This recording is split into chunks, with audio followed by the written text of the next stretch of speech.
Dear Father, we pray for wisdom, for strength, for courage to do what is right and good for all citizens. May we seek your wisdom and put the interest of our citizens above all. We express our gratitude on behalf of everyone present here today. Thank you for your generous blessings, dear Jesus, and may we always act for the common good of the city of Taylor Mill. We thank you for our dedicated commissioners, mayor, and city staff, the first responders, and all those who would make Taylor Mill a great place to call home. And Father, please bless our country, bring us together. Amen. Amen. I pledge allegiance to the flag of the United States of America and to the republic for which it stands, one nation, under God, indivisible, with liberty and justice for all. Okay, let the minutes show all the commissioners are present. Start off with the approval of the minutes of the September 10th, 2025 commission meeting. All in favor? Aye. Okay, by Commissioner Merritt, second by Commissioner Cromwell. Everybody said aye. So that's approved. All right, now we go to the approval of the minutes of the September 24th caucus meeting. I was not there, so. I was not there either, so I'll abstain. I'll make a motion. All right, Dan, motion, second by Commissioner Braden. Voice call vote, all in favor? Aye. Opposed? The ayes have it. Okay, talking about the comments from the residents. Anyone sign up, Brian? Mike Blackburn, please. Okay, Mike, the floor is yours. Chris Joe. Mike Blackburn, 707 Forest Lane. On Forest Lane, we have a speeding problem, and I just talked to Chief Mills about maybe an officer sitting down there. But since they've replaced our telephone poles, they took our speed limit sign. So I wanted to see about getting one at the top of the street at the second telephone pole, to slow cars down. And maybe even officers sit down there for a while if they get a chance. The other thing, this flyer, if we could send something out, this is just the back of the agenda. If we could send something like this out every year with the tax bill, so everybody in the city can get one. Because if they don't get it here, they gotta go to the website. I'm sorry, the backside's just the upcoming events? Yeah, throughout the whole year. Gotcha, Just okay. Send out a schedule. We're already paying for the postage. It would just, for tax bills. Well, the problem with tax bills right now, nothing is scheduled for next year yet. Is that what you meant? Or just Right, what? yeah. Nothing's scheduled for So next year yet. We got our tax bill today. I thought it's a great idea Yeah. to get this out. Yeah, And if we had everything planned, that would have been Yeah. perfect. You're right. Yeah, I So swooped Brian. maybe we could just eat it this year and put one out, and then do it again in October of next year to put one out for the following year. It wouldn't cost us anything but paper. That's all I had. So, If we have everything together by October, a lot of times we don't have everything planned 100% by that time. But, it's something to look at, I'm sure. That'd be cheap. And Mike, what I find amazing is that you live on the first house on the street and you got a speeding problem. Yeah. They've done it. As soon as they straighten out, they've done it. All right. All right, so moving along to legislation, Emergency Management Mutual Aid and Assistance Agreement. This is a resolution of the City of Taylor Mill, Kentucky to adopt a statewide mutual aid agreement with the Commonwealth of Kentucky to provide mutual aid and assistance to other entities. This is a county-wide initiative. Actually, it's a statewide initiative that the county is making sure everyone in Kenton County is a part of. It would allow for really a statewide mutual aid, very similar to the mutual aid that we would have within the local area that would then apply to a statewide basis. Okay. Do I have a motion to approve? Make a motion.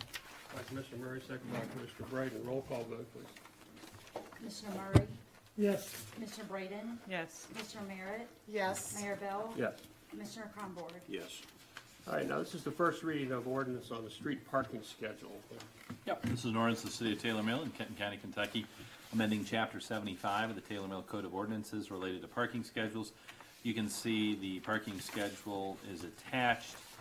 What is struck through is what is being changed. What is underlined is what is being added. So just to kind of go through, and I'm not going to hit everything, but there are changes being made to Bonnie Drive. We're adding Daybreak we're adding Ezra Drive. We're adding north in front of Janet Drive to specify North Janet Drive with the other Janet Drives. We are also adding, is it Mayfred Drive? Maffred Drive? Mayfred. Mayfred, all right. It's always tough pronouncing somebody's street name. And then there's a few other changes that you see there to Sunset Drive and adding Sunset Place. Any comments or questions before we ask for a vote on that? Or wait, that's the first reading. Yeah, it's just sorry. first reading, yeah. Yeah, excuse me. Dan Murray, this addresses what you requested, right?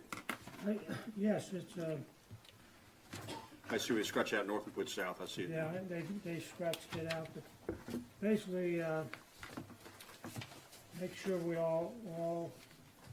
we don't have any issues right now. It was part of in our paperwork that was wrong, but everybody on the street knows that we park on the right side of the street. Yeah. It's usually opposite of where the fire plugs are at. Okay. All this has been vetted by chief. Yes, this is this work. Any comments, Chief? chief? Nope, it was what we covered in the caucus, and Chief Lynch and I were able to look at it, and we're at the finish sometime. All right, new business. This is going to require some discussion on the demolition of the South Mason properties that the city acquired last month. So basically, what I need you guys to decide and direct us is, do you want us to contract out the demolition of the properties, or do you want me to have Jerry and the crew to do it? Once you guys give me that direction, I can get everything scheduled. Okay, comments? So we haven't even gotten a price to contract it out, correct? So I have a verbal estimate of 24,000. Can we get a concrete estimate and then make the decision? Sure. Is that both houses? Yes, sir. 12,000 apiece is what the estimate was. And what about, well, there, assuming there's basements on both of those, where the fill, do we have fill to bring it up to, When we took down the dirt from the firehouse here, when they did the firehouse, we took a stockpile up under the park. okay, so we should be able to fill it in with no So we'll issue? level off the lot. Yes, we can fill in the hole once the basement's all. Okay, So Jerry and his crew will do all the finish work after the house is gone, regardless of whether you used him or a contractor. So if you want, I'll bring back contractors for you. I'll have it try to have it before the caucus, That'd so be you guys great. have something. But in the meanwhile, the west property looks terrible. I think we should do something about taking care of making that look decent for, I mean. Well, we can go ahead and start the cleanup. Yeah. I was hoping to just do it all at once, but no, Jerry can go ahead and schedule the cleanup. That's a good idea. Yeah. Could I ask a question of Jerry? Jerry, is this something you guys have done before? I tore down the 2 houses next door where the firehouse stands. There were 2 houses in the city lot. I tore both of them down. We just rented a fairly good sized excavator. Dumpsters come in, I do the same thing that the contractor would do, scoop it out. And, once do you get have it down, time for it? That could even be done in the winter time, when there's nothing but a little bit of snow here and there. Exactly. And that could be done when it's cold out. Doesn't matter about that. So when you took these 2 houses down next door where the firehouse is, did you put everything, when you tore down, put everything in the basement and just cover it over? No. We took, The whole I way. took even the basement floor, everything came out. So, because we knew we were gonna build next door.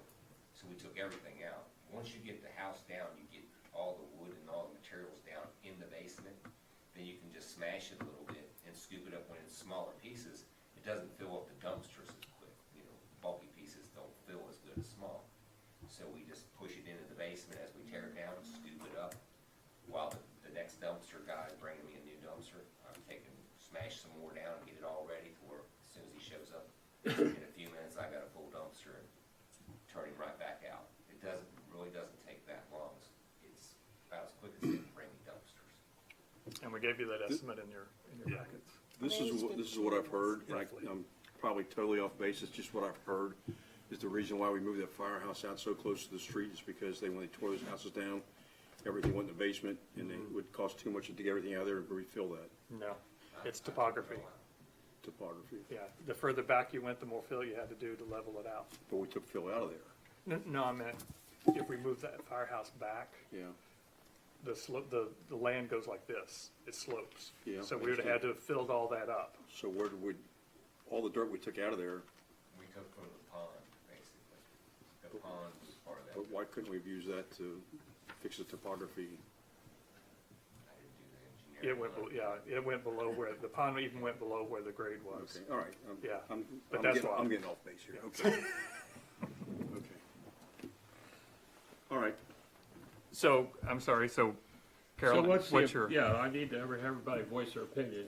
She thinks, she wants to wait, Rose wants to wait until we get a bid on it, so. My big concern was public works safety, and if they had never done it before, I didn't want to be pursuing this financially, just from a financial angle, not knowing if it was something that had been done before, so I did not know that, so I got that answer, so I'm not adverse to public works doing it, if they can do it at a time when they're not busy. I think the only reason I know that Public Works can do it. I've seen what our Public Works guys can do. My hesitation about it was that when my house was torn down for Pride Parkway, they came in and tested for asbestos. They removed flooring in the kitchen. So like Caroline, I'm worried about the safety of our guys in Public Works, and so will that be done? I don't even know if that would be done. That may have been a state rule. I mean, maybe even the contractor wouldn't do that, but that was my only hesitation. I know our Public Works guys can tear down the house, but do we legally, or should we have these houses tested for asbestos and have it remediated before anybody tears it down? Or is the contractor gonna do that, or is that irrelevant? I just know what they did when they tore down my house.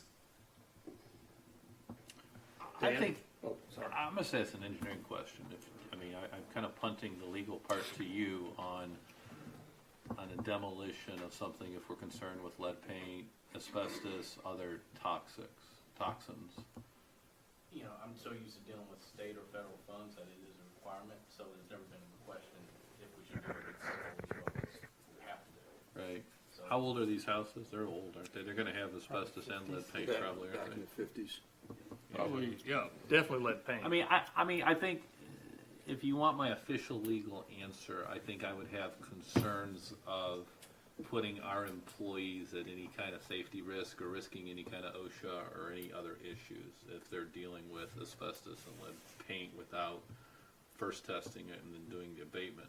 That being said, I would want to make sure that whatever contractor we hired indemnified us and was responsible for that. And whether they did testing or not was their problem, not our problem. But I agree, any grant I've seen, anytime I've seen it done, and it's going, the concern I would have practically is if there is lead and there is asbestos and you did it right, it's gonna be a whole lot more than $12,000 a house. just to get it tested, I would say, it'd be quite expensive and time Right. consuming. But I think as far as the abatement goes, like one of the things they worry about is the asbestos dust. So they generally, if you notice a lot of demo crews, they water demolition the whole time, keep dusting. So that's one of the way they sort of, part of the abatement measures that they have. There's obviously some things that they do to fully remove it, to contain the environment, but that's another. So it just depends on the amount, I believe, of what's all required. But it definitely would be more expensive to do the full testing and potentially, the abatement process. So Brian, does that bid include trucking all the debris out? He just he eyeballed it and gave us a verbal. He said, for those two houses, I can do 12,000 per house. And yet that's everything. So I think Rose is right in terms of we need to know what specifics go with that 24 grand for the 12 houses in a house, right? We need Well, to know we- the specifics. It's for a 24 grand estimate, and again, Okay. estimate, the houses are gone. You got a clear hole. my question then, is it trucked away? Yes, it's, Okay. you've got nothing but a vacant, I don't A think hole we, in the ground. I don't think we know what all we're really looking at for our crews. I mean, a lot of these houses back in the 50s probably do have asbestos. They probably do have lead paint. They've got, whatever. I just think that if we can contract that out and have a professional come in and do it, get it done with, free Jerry's time up. I just think, first, I agree with Rose, we need to get a definite price on doing it, but I don't know, we might be getting into more than we bargained for. Some specifics on actually what they're gonna do. Right. okay, I'll have that back for the caucus. Caucus meeting, okay, yeah, sure. But we will go ahead and schedule, Jerry can go ahead and start working with his crew to get the lots cleaned up, mowed, and brush cleared back. Yes. All right, so nothing necessary on that. So, this is a discussion on the 70th anniversary and 250th anniversary of the USA for next July. Caroline, do you want to, or Brian, do you want to, who wants to talk about it? Caroline, you want to talk about that? Well, I think if everyone would look at the sheets, Christie very succinctly put in the data that we need for at least part of the data that we need to have an estimate of what we would be spending on this event.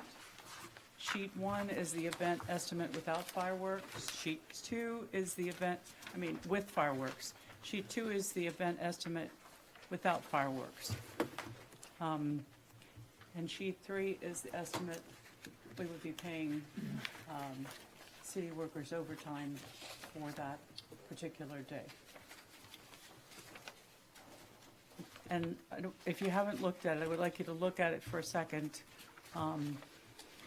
We also had considered donors and requesting potential people to donate money toward this. In looking at that a little further, Christie realized we looked at actually, Independence does this on a regular basis for their events. They have a donorship, Jackie, would you Right, tell us about it? sponsorships, yep. Sponsorship, so we had gotten a copy of that. Some of that will require some investment in monies for people that are actually donating, as in advertising for them with signs and different things. So we padded the expenses for advertising a little higher, knowing that there would probably be donors that we would need to give something back for the sponsorship. So basically, it's what do we want to do and what do we want to spend? And anyone have any thoughts after looking at this? The one that I had sent was not updated, so that's why you got the second one. The only thing that was updated was the advertising. Okay, any other comments? Mark?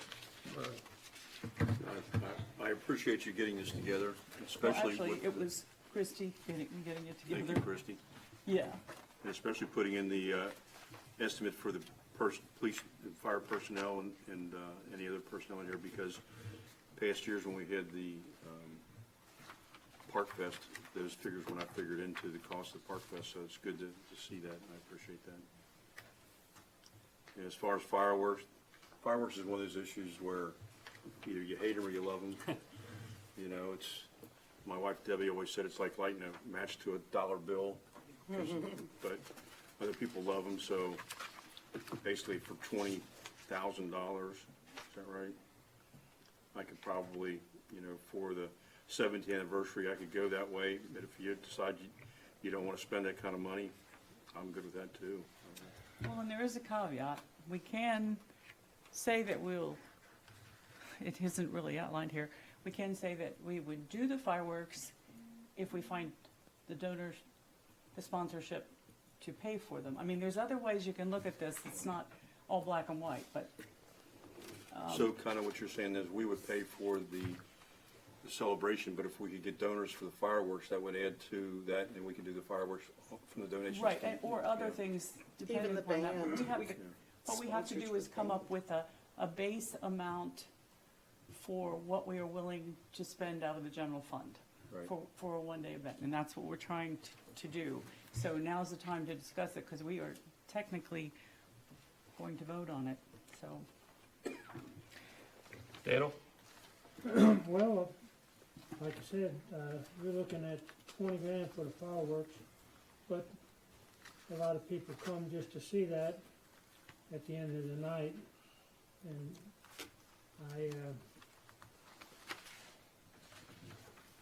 it's the 70th anniversary, it's a one-time deal. It's not gonna be a yearly cost, if I'm looking at this right. So I have no issue either way, but I think if we can try to get a couple of the big businesses to at least sponsor half of the fireworks, or something like that, that would help out immensely.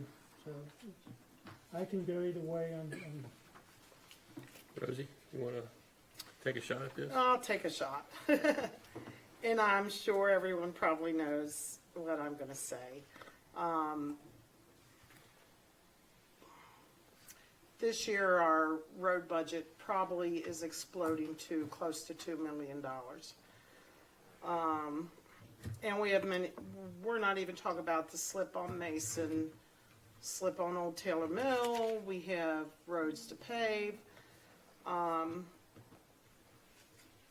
So to me, 20,000 is a lot of money for a one-day event. If we can get someone to sponsor the 20,000, I'm thrilled. I mean, I would love to have fireworks. I would love to have a really good band, but I think we need to really look at sponsors. I'm not willing, for me personally, I am not willing to spend close to 60,000 for a one-day event on the high end. So the low end is 45,000, the high end is 60,000. 60,000 would buy a lot of blacktop and concrete, and that is my concern.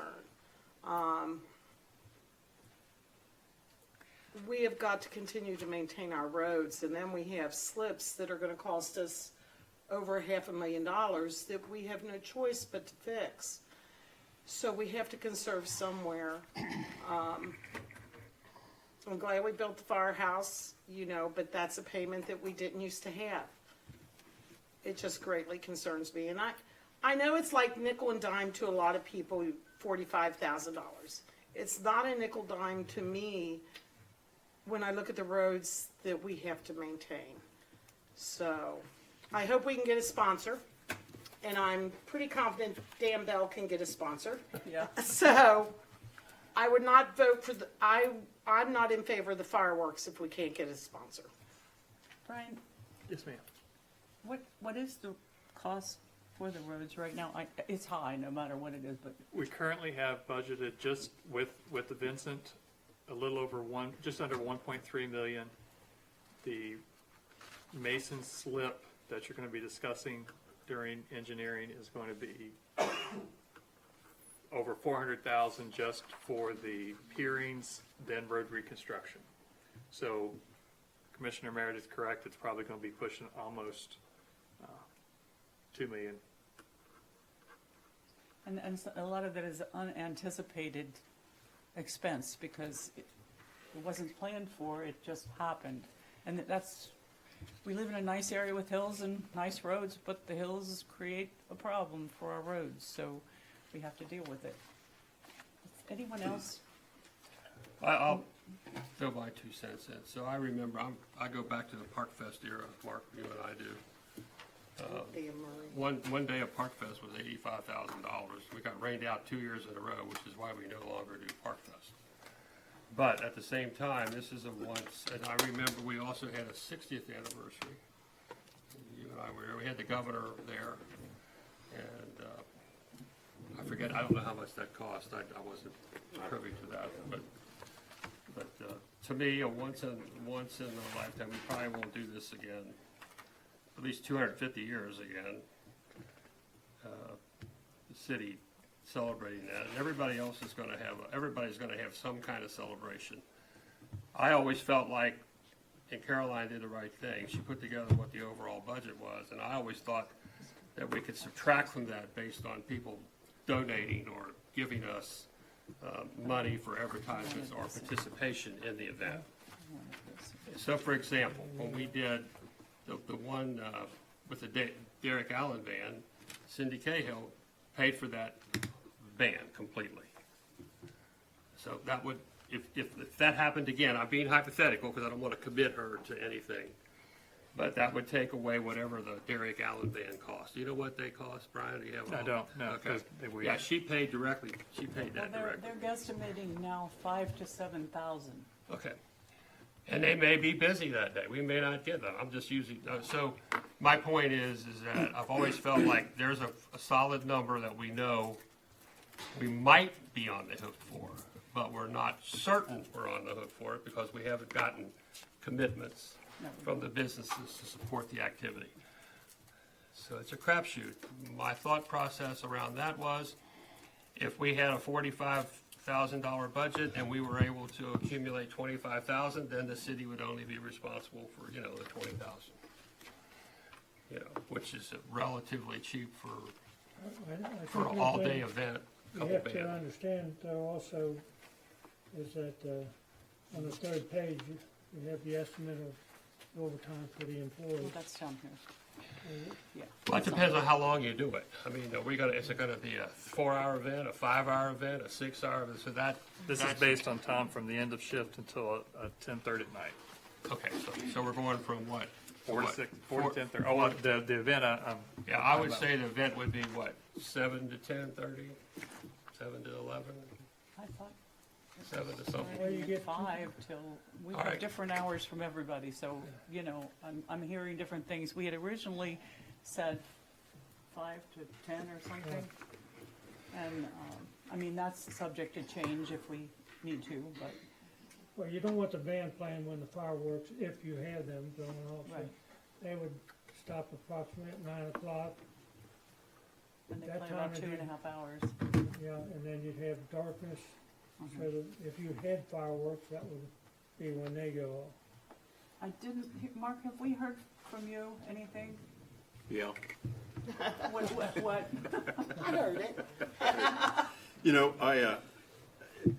I'm thinking maybe we could do the, approve tonight, the estimate without fireworks, work on getting fireworks. Now, I think talking with Brian today, the price for $20,000 is for a half-hour show from Vito's. Yes, it is. If we only get 10,000, we can do a 15-minute show from Vito's. We can do something, I think, but we can, And I don't know how much of that is the setup or coming and fixing it up. It might not be as much the fireworks as the personnel there coming and doing it. So I don't know if that would make a difference. It might, but I don't know cutting the time because it's set up and the I think- people coming. yeah, I think we can go on and approve it tonight without fireworks, with the condition that if we can collect more money, we will, towards fireworks, that we can add that onto it.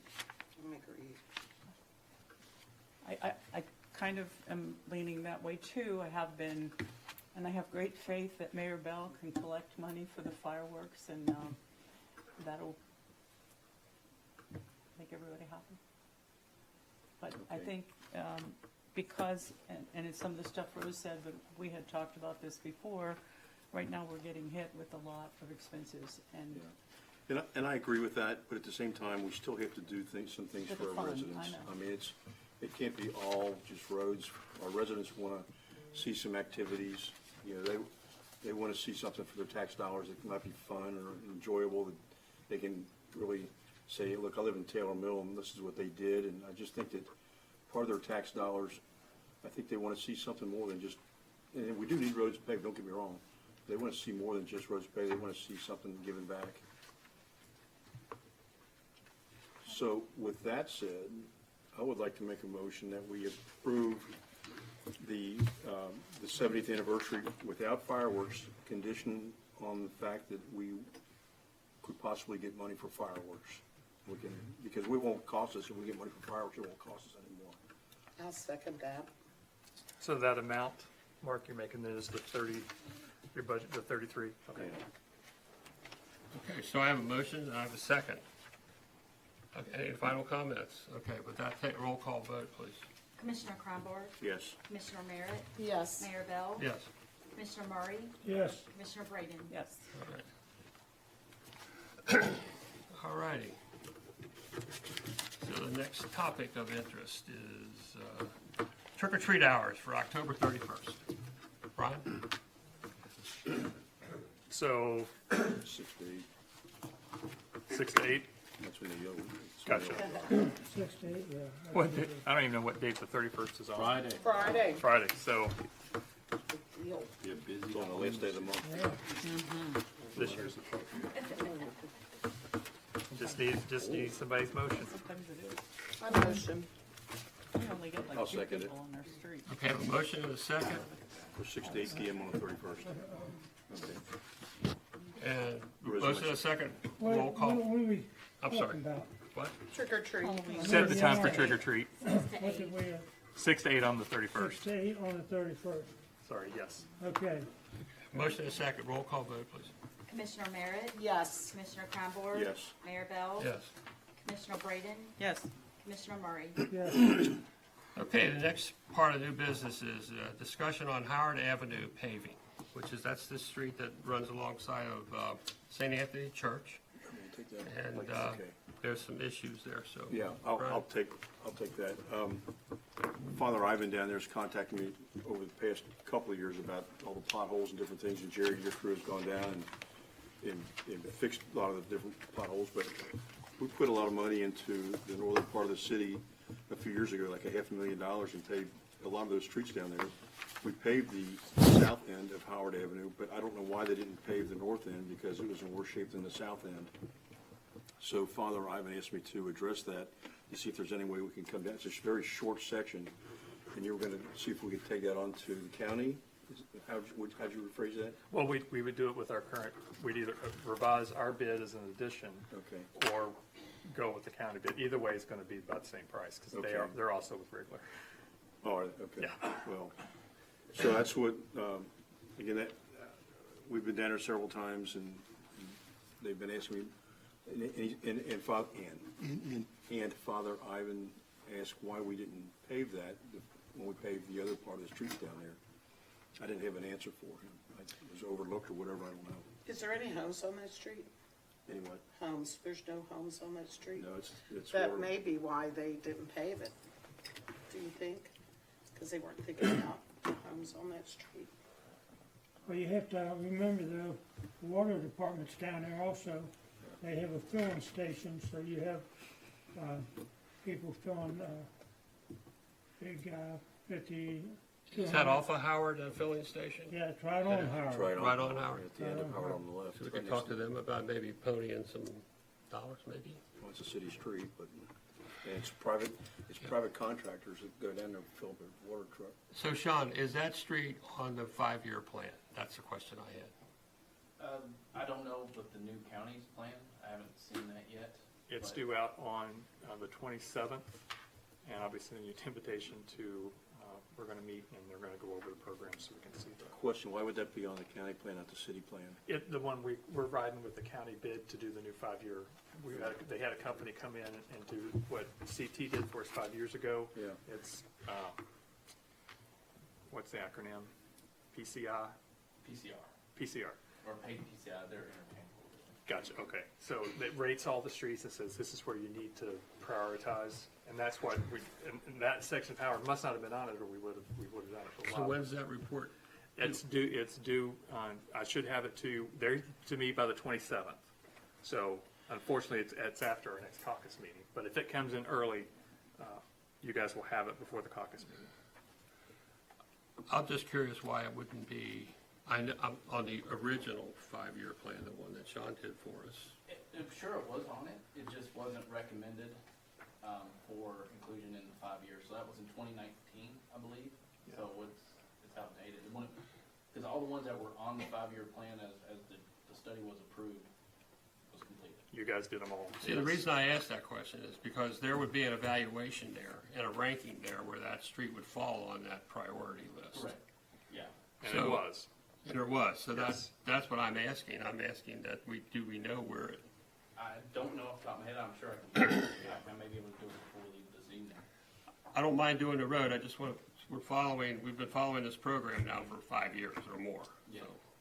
Yeah, it's, I again, that was in 2019, and maybe part of the decision at that time, because I wasn't involved with the program, was since there's no houses on it, I don't know the way it was rated back then. I can see where it fell in the list, but I know it wasn't on the recommended improvement list for the 5 years. Now, the Priest house is on that street. I mean, Yeah, it there's is. you know, Yeah, right. And It is. and the other street, I do know, had a lot more homes, and there was, and the way our pavement programs are typically structured is that if you do one section, you try to get a whole group. So if, for example, Cleveland was in worse shape, but the contractor had to drive over Howard, that portion of Howard to get to it, we're gonna pave that section of Howard, just because they're there. Now, I don't know why, you know, we didn't go across the street at that time, but I can see where it fell off the list. So Howard to be listed, but not necessarily the south side and the north side, or Howard would be listed as a street, though, right? Right. A lot of times we divide them into like A and B. Howard A and B. So like north and south side in this case. So one side of it was recommended. And again, it's likely because the grouping. I do know Howard Avenue on the south side was in pretty bad shape, though. I do know that. I just don't know the condition of the north side. Honestly, just looking at it, it looks like a private road, not knowing any different. The city did adopt it. I mean, it is definitely one of ours. maybe because it looked like it was a private road, maybe it got overlooked. Is that possible? I'll have to check the list. It could be on there. Could we revisit this for the information for the caucus meeting? Can you let us know Yeah, where- like I said, I can just pull the list up and I can tell you. And then at the same time, Brian, can you find out, is there an estimated cost? That's another issue. I wanna- No, none of that. So basically, the PCI is just gonna say, hey, these are the streets that you should target in the next 5 years. Then, once you guys agree to that, then Sean's group will say, okay, here's what it's gonna cost, estimate what it's gonna cost you. I never thought about this, Mark, till you brought it up, so I don't know if it's been evaluated for the 5-year plan, how much is the estimated cost before we even vote on it? So No, that's it's kind fine. Yeah, I mean, it doesn't have to be voted on tonight. We would have had an estimated cost regardless if we made it the 5-year plan, but that's in 2019 dollars. So I can give you that information, but just keep in mind, that's May dollars now. So you want to kind of, till we get more information. Table this until next month. Sure. I'll get it to you before, hopefully by caucus. So you guys Okay. can discuss it I further. think that if Father Ivan knows it's in the works and we're looking at something, I think it'll make him happy rather than nothing going on with it. Well, we'll get some details and, we'll figure it out, I guess. All right, so moving on to department reports. Brian, do you have any comments? I have nothing to add. Other than what's in your report? No, sir. Okay. All right. Tanya, how about treasurer's report? What do you? You all have my monthly report. The only thing I have to add to that is not necessarily to the report, but the auditors will be out the 20th through the 24th. I thought they were going to be here the 27th through the 31st. I'm wrong. So it's a week early. So, the audit, Yeah, okay. yeah. We're ready for them. Or will be. All right, now Sean, I know we're waiting for you to arrive on the engineer. You got a whole lot of information for us on sidewalks and everything, right? Yeah, so I've got some good news with the Taylor Mill sidewalk. We're all but two offers have been accepted. We're negotiating them. It's my understanding that by the end of the month that we should have those secured. So that would technically end the right-of-way phase. So after that, we'll have to update the plans and go through updating to any specs that have, details that have changed over the years that we've been waiting in right-of-way. We also have to add what they call cap notes, communication of all promises. So anything that we made or negotiated with some of the property owners, like for example, protecting trees. I know I personally, had conversations with some owners about just adding plan notes to that. So we'll get a list of all those promises that were made through the negotiation phase and add those to the plan set. And we're going to do it in two places. One is as a standard cap note, but then we're also going to add it to the roadway plan sheet that is where the work is being done. That way it's very clear contractor that, hey, protect this tree, or you have to water this tree, you know, at a certain frequency, because it was all part of our agreement with every property that was, not every property, but some of the properties that were, required. So that will be the next step as far as final plans. Then we have to go through the MOA process again. So just like we did for right-of-way, where we were sort of in limbo for a minute, we have to get a new supplemental agreement with the state to move into the construction phase. And that requires another, basically, stack of paper that says we have this much funding and we're gonna spend it in this way and in this time. So that agreement will have to take place after we get the final plans approved for construction by KYTC, and the right-of-way certification, the LPA certification, all these forms have to be submitted to them before we even get that far. But hopefully by the end of the year, we can get everything to them. Now, the MOA process, I'm gonna try to have that going concurrently when we're submitting our final plans. That way, we don't submit everything, then we wait on them to react. We want them to be working on the drafting the MOA at the same time when we're wrapping up plans. So hopefully I can get that pushed that way. I've been successful in the past in other districts, but we'll see. But that's the goal, is not to hurry up and wait. But we have made good progress. It's been a lot. It's been a lot of work. Right-of-way negotiations are never. I kind of wish the public would see the monthly project report that you put out. So that project report started in May of 2018. It's 5 to 10 pages. I know. Yeah. So the federal government, or the state, or whoever, with all the hoops we've jumped through, has Yeah. stretched this out. I'm hoping they have mercy on us. And this process that this final, whatever you called it, So if all that goes into the next couple months, is it realistic then that we'll be going to bid by spring? That's what I'm hoping for. And that lines with what we've been always doing, or trying to do in the city. here it is, guys, on camera, it's about 5 pages long on the progress of the sidewalks. It's unbelievable. It's amazing to put down just a sidewalk down the side of the road. It's been taking 7 years already. It's terrible, actually. No, that's what federal dollars does for you. Yeah, the fastest I've ever pushed a federal project through. We get hammered on Facebook about this. I don't go on Facebook, but I did one time to tell them where we were with this. That's a And I mistake. don't like going on Facebook with stuff like this. Yeah, federal money is great, because they cover 80% of the cost, but Well, it's $800,000. I mean, that's a lot of money for us. it is. Yeah.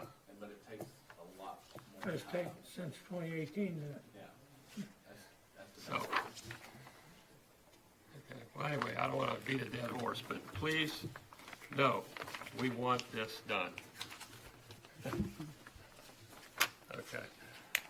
All right. Then we got Vincent Drive. Yeah. So we're moving along. We got 90% plans. We're actually trying to get them out to everything by the end of next week. We've been working with SD1. We got 60% review comments. We got our 90% estimate. There's some additional geotech concerns, or not really additional. They just didn't have borings in some areas that, where we're gonna be fairly deep with the storm sewer. We're probably in the range of 16 to 20 feet deep. So we don't have a good handle on where the rock is going to be at that location.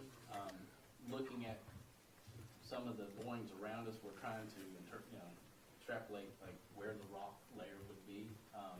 And it's just not giving us the warm fuzzy. So we're asking SD1 to see if they can give us some additional geotech information. Because unfortunately, where the rock could be is very close to where homes are. It's in the rear of the property. So we want to make sure that the contractors, it's anticipating hitting a rock at an accurate level, at the accurate depth, and they're gonna be out there hoe ramming or doing whatever they can to remove that rock. And hoe ramming next to houses, isn't always fun. So we just wanna make sure that we have the right provisions in there to cover that. Cause right now, it's just cause where the borings were taken, we don't have that.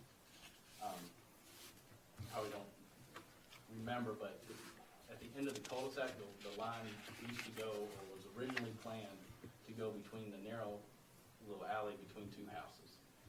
We rerouted that outlet to go into a more of an open area, but it's still close to houses. It's not as close, but it's a little shallower than what we had, but in the rear, it gets quite deep still, and we just didn't have the boring in that area.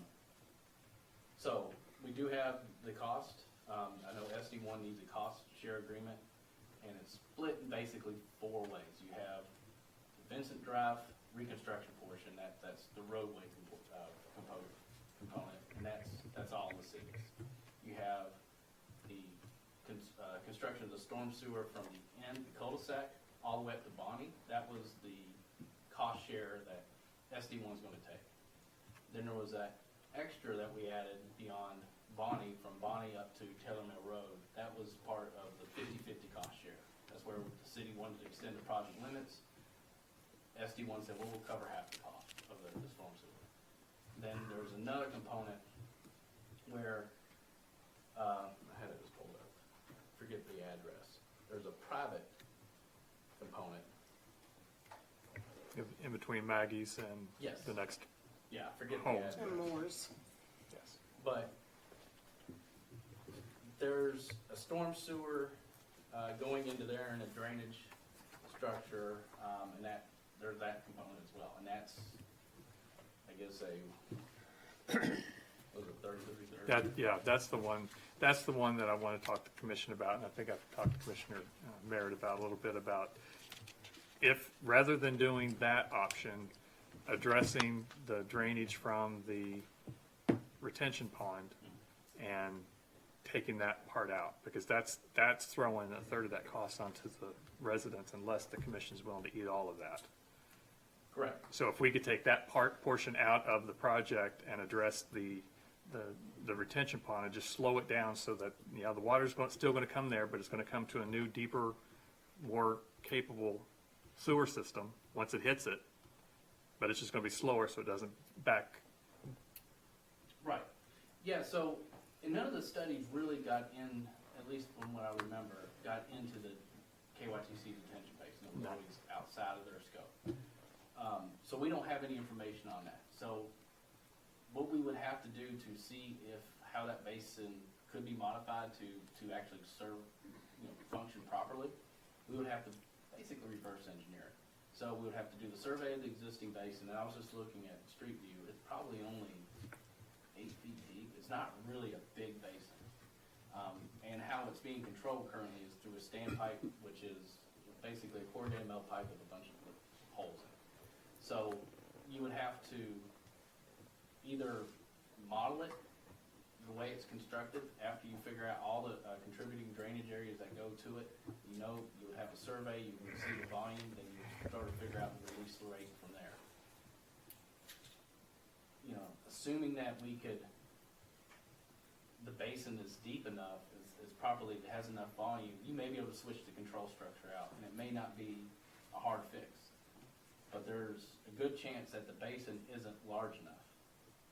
So you would need more storage volume, even if you put the proper control structure in to get that release rate. Typically, detention ponds release between 24 and 48 hours.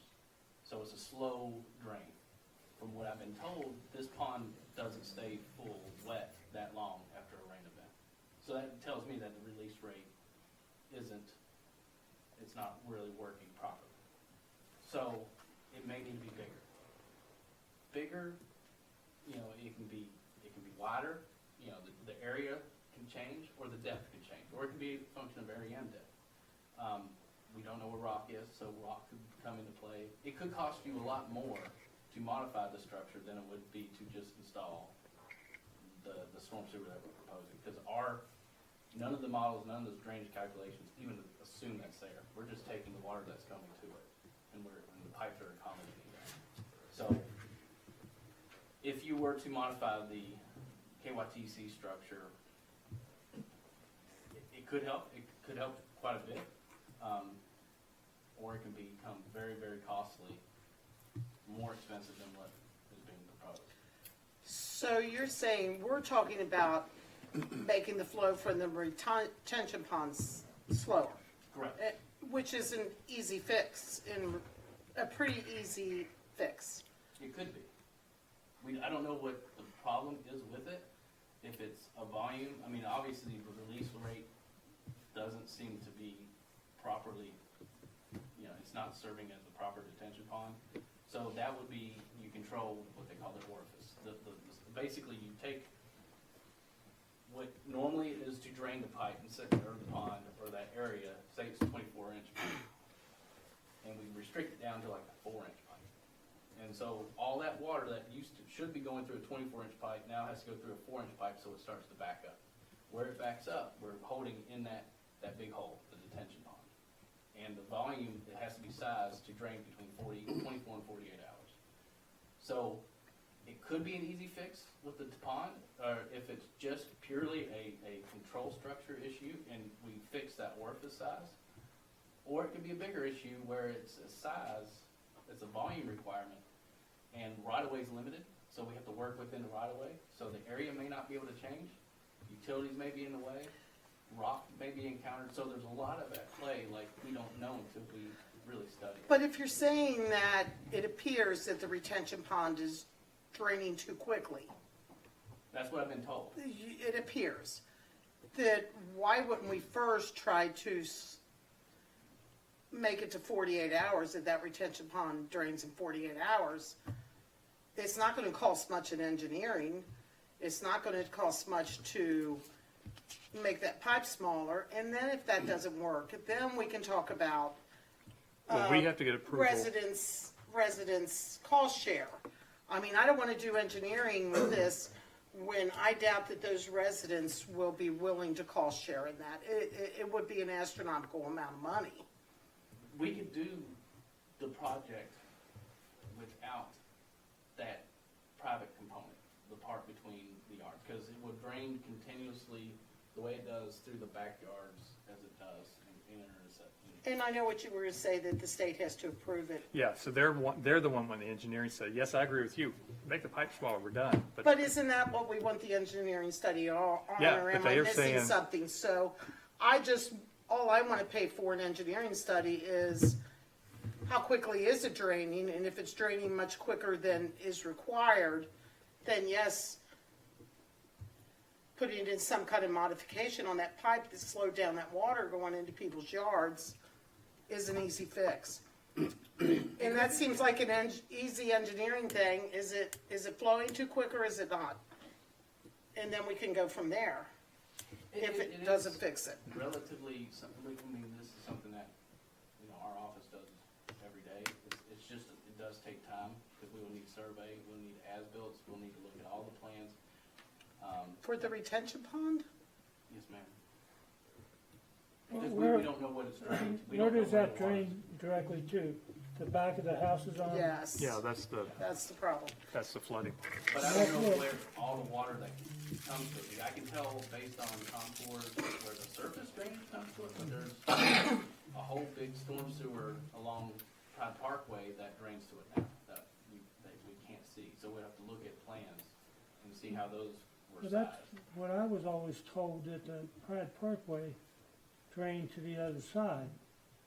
That may be true. And this is study that started with SD1. So SD1 has never had an interest looking at a facility that wasn't theirs.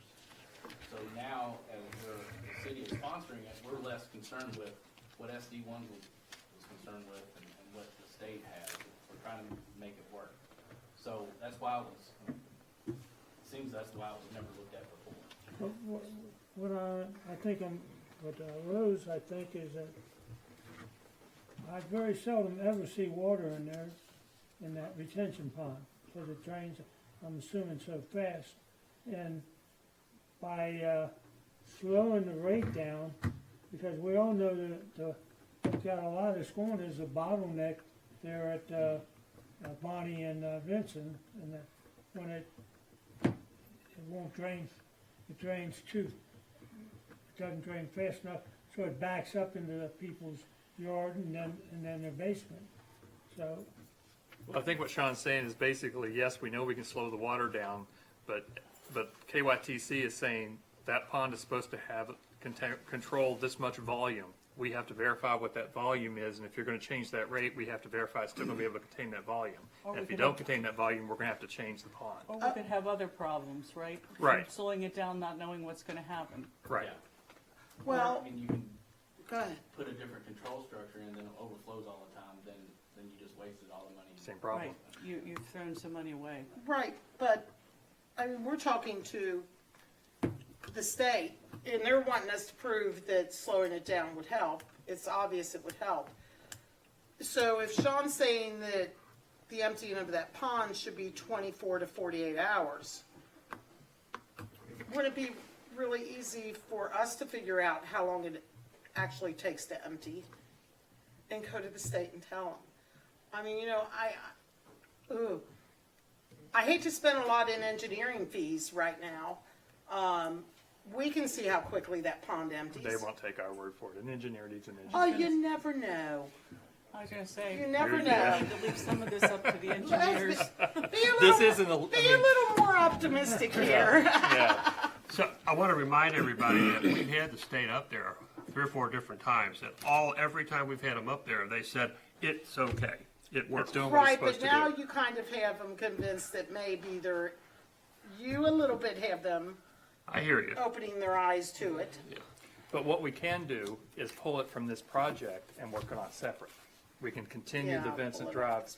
So if, Right, so that public, private portion, that we have in there to go between the houses and put that catch basin, we don't Remove it. necessarily have to do that. yes, remove that and then Yeah. we'll address, Yeah. the commission can readdress that issue separately down the road. I'd like to see us do that, or pull that out.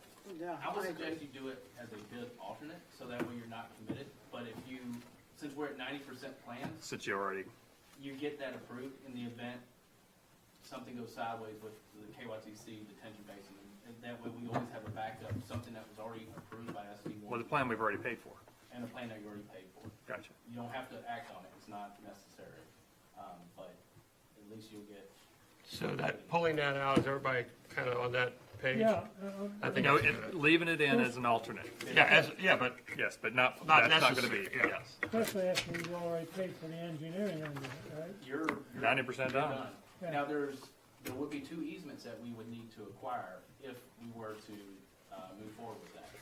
We don't have to do that Right now now. as an alternate. We'll just push those off. okay, so I think we got that resolved. Let me ask you, this is from a personal standpoint, really. I got, in our yard, we got one of those little plastic decorative ponds that you plant in the ground and for flowers around it.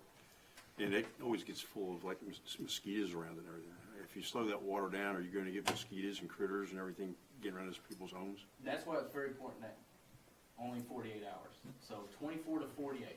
If you want it, your sweet spot's probably closer to 24. Anything longer than that, you do start to get a little. You create a more ditch quality rather than issue. a, Yeah, mosquitoes and things like that. So that time frame's okay? That's standard. That's what we generally design for. So it's a settlement pond too. It's a water quality pond. So it's not just a controlled amount of volume. It's actually helping the pond allows the settlement to occur. And some of those like road grit and other material that would just drain straight to the creek now are trapped in that pond because it does settle out. That's why you want it to sort of sit there and drain slowly, clean the bad stuff settles to the bottom. And there's some maintenance associated with it that the state will have to handle. But that's currently their obligation already because they have a pond. It's just not functioning. It's not perceived to be functioning properly. All right. Got next, anything else? Yeah, we got the 2025 street program. Yep. So this has been fun. Water District's contractor is now complete. I just drove by there on the way in. They actually had one crew picking up some stuff. It looked like. So, curves have been marked. Regular, unfortunately, was probably going to start this week, but it rained, so I don't look like they've done any work. Contract completion date's October 31st, and as far as I know, they're still going to hit it. So they've not changed that date. I've never been able to get them to say, this is when I just assumed all that pushback when we weren't able to clear the space for them. They haven't requested a time extension or anything like that. And that would include Manor Drive? Yes, sir. Yeah, so, and our goal was to just get everything done all at once and to follow right behind the water district. So we're getting towards the end of the paving season. Hopefully it stays warm and dry, but honestly, the concrete work in a couple days, then paving's probably 2 or 3 days. So it doesn't take a lot of time. We just gotta get it on their schedule. So if I hear anything different from the 31st, I'll let you know. Did your guy meet with them? Well, I don't know if they were there, but I know the curbs were marked. I saw those today. So, they even marked the full depth area of repairs on Manor. So there's some paint on the ground. So. Good deal. The Locust Pike area water and sewer feasibility study had a good meeting. Unfortunately, I was not able to attend. But there was a meeting on September 11th with the stakeholders, and we're looking to get a draft report by the end of November, rather. And trying to get everything finalized by the end of the year. So there'll be a rather quick turnaround on some of the comments of the feasibility study, but so we can get it completed within the year. Then the Mason Road slip. So this is the one that UES has been working on. They submitted the geotechnical report. They're recommending about 400 feet of 24-inch diameter drill shaft pier wall. That's unfortunately been sort of our standard practice to address these slips. That runs with the guardrail around $1,100 a foot. That's up from a little bit from the previous years. I think we were running, very close to 1,000 or 1,050 a linear foot. Now it's about 1,100, unfortunately. So that estimate just to install the pier wall and the guardrail is $440,000. That does not include the road repaving, whatever needs to happen with the road itself. So there could be areas of full depth repair because it did wash out pretty good in some areas. Not as bad as I've seen places, but that's something that could be done later. It's not going to change with the condition of the road. Next road budget. Yeah, it could probably be better off if you did Mason Road, the long run of Mason Road, rather than just a 400-foot section of it. You do it from, probably the whole thing. I don't remember how bad that is. That's something that we can have to look at, either the 2019 study, payment plan, or the new one. Hopefully the new one has better information, more updated information. Didn't we do a section of Mason Road already? I think all the way down to Virginia, I want to say is new. Yeah. So past that would be, Okay. well, newer, I don't say new. And this slip is right below the little slip that was repaired a few years Repair, back. yeah, right below it. And unfortunately, this 400-foot section doesn't connect to the pier wall that we have before, because we're only addressing the slips, because there's a gap that right now all is good. Right. But, who Who's knows? to say how long? Right. And that's something we asked the geotech to consider, is like, hey, how much would it be just to go whatever distance it is to connect? Is it worth it to make that investment before it happens? But that's still being worked out. The UES is the engineer designing that. We're not involved with that project directly. But we'll review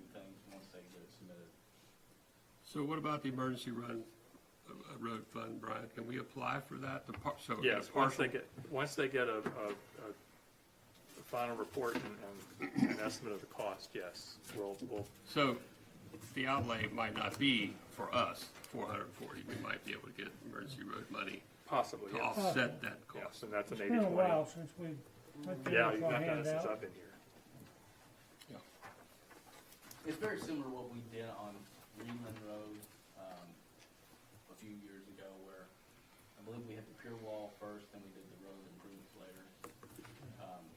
Those two separate contracts. And a lot of times, the pier wall contractor is not a roadway contractor, so if you bid it together, you may be paying a markup for one sub over another, so it's not necessarily a bad thing to do separately, just because you don't have that markup, potential for markup. So we could fix the wall and then Yeah. patch until we, Yeah, I'm doing that on one, so then, it's been a year later, but we're finally getting it fixed, the road fixed after the. so with this report, we don't have an actual plan that we could submit to, We will, that's part of at the something. end? Yeah, Okay, gotcha, okay. yeah, they're working on the design of the wall now. Gotcha, So that okay. was something that was in their scope. They went ahead and assumed a pier wall would be needed just based on their experience.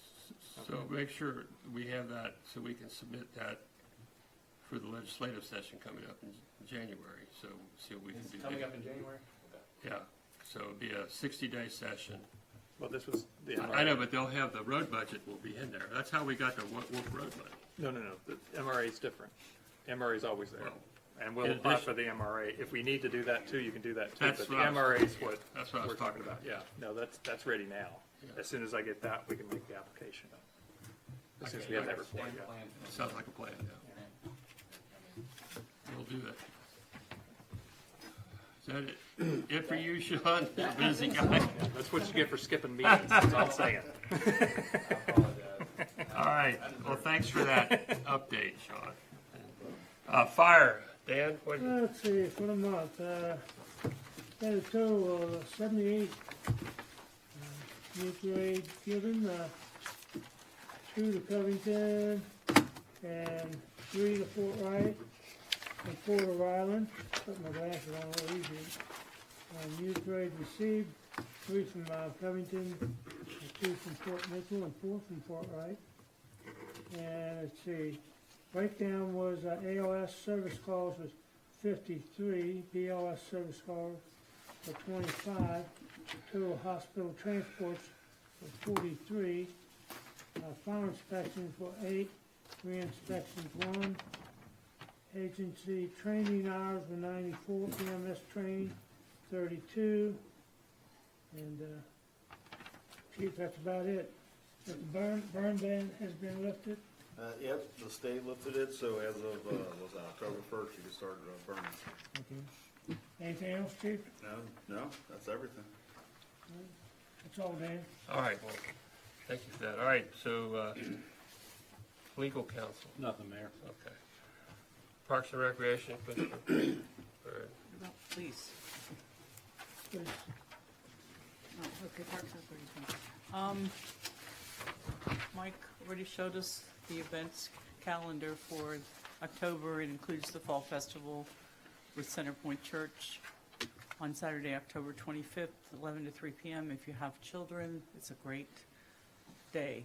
They really go all out to do a good job with families and events. And then Trunk or Treat on the 26th, and then Trick or Treat on the 31st. I don't really have anything. Christy, do you have anything? The only thing I would encourage residents to take a look at on November the 1st is the Northern Kentucky, it's the Household Hazardous Waste Collection event, and that is material that is taken to Thomas More Stadium. So I would just encourage everybody who has things such as, batteries, TVs, etc., light bulbs that you don't know what to do with, this is your opportunity to start collecting it and getting it ready for that collection event. So just take a look at the flyer. If you have questions, you can call me, or you can call the Kenton County Waste collection there as well, so, that's all I have. Just I think we should let people know that Thomas More Stadium is the Florence Yaws out in Florence. That's now called Thomas More Stadium, so they don't go to Thomas More College or Yeah, University. yeah, don't do that. Thank So you. it's y'all. Y'all. Y'all's field. Y'all stadium. Y'all go Gotcha. there. And a couple of our guys, like always, are working that. So we'll have a couple of our public works guys that work that. Is that it, Caroline? Yes. Okay. Please, Mr. Cromwell. Everyone has a copy of the police report from Chief Mills, and at that point, I will turn it over to the chief. Yeah, I'll be happy to answer any questions about the report. The only thing that I wanted to announce is Sergeant Morris graduated from the Academy of Police Supervision last week. He spent 3 weeks down there. It's a pretty good course, so we're happy to have him back. And you had 2 or 3 of your officers that got kudos this past week or two, too, so that was great, you know. I always like getting positive emails on the work that they're doing. Yeah, good deal, okay. Is that all you got? That's all I've got. Okay. Public Works, Commissioner Merritt. Hopefully, I saw Public Works mowing today. Do you think it'll be the last mow of the year? It's pretty nice out. I know, we're all hoping. Anyway, been doing some road work at, Bridgeside and Lakewood. Anyway, concrete on Lakewood. I'll let Sherry finish and tell everything else. Pretty much our maintenance on the roads, or as far as our projects for doing concrete's done for the year. We got a little bit of backfill behind the curves, a few places where it's drain seep down. And pretty much just trying to catch up on the other things that we put off while we was doing concrete. That's pretty much everything. So you got some hole patching going around the city. That's There's why several we're places. catching up on the things we kind of put off. Yeah. a little bit. So people will see the trailer out. Yeah, we'll be out blacktop patching in the next few weeks. Doing it for the next couple of weeks. Get it straight. Is that it? We have executive session. All right, so we will be going into executive session. That would be 6:1.8101B as a reason why, and that is a deliberation on future acquisition or sale of real property by a public agency, but only when publicity would be likely to affect the value of the specific piece of property to be acquired for public use or sold by a public agency. So I motion to go into by Commissioner Cromboard, second by Commissioner Murray. All in favor, voice call vote? Aye. Aye. Aye. Opposed? The ayes have it. We're in executive session. Okay, here we're going in. If you guys want to go into the